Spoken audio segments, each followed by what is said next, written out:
Okay, been doing some work on this thing to get my fitments good. Look at that. Nigga, we made. That's real meaty right there. I said it's almost perfect.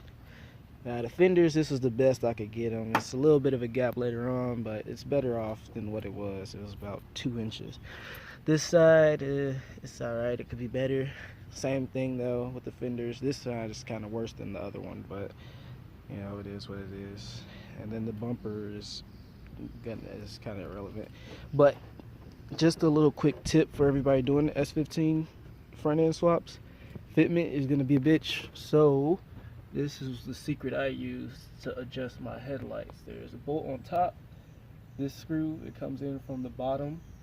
I got the bolt holding the screw in, then a bolt to adjust, 2 bolts to adjust the height of the headlights, and then of course mark and drill the appropriate hole to get it at the level that you want.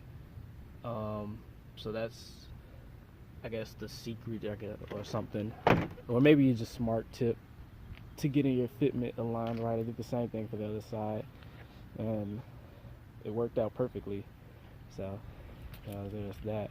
Not sure if I did a full video of the Rocket Bunny kit being installed, or if I put this one before it. That's just a quick shot, but yeah, it's coming together, almost ready for paint. I'm gonna sand everything down soon. Then of course I need bigger wheels, and it'll be looking a little bit better.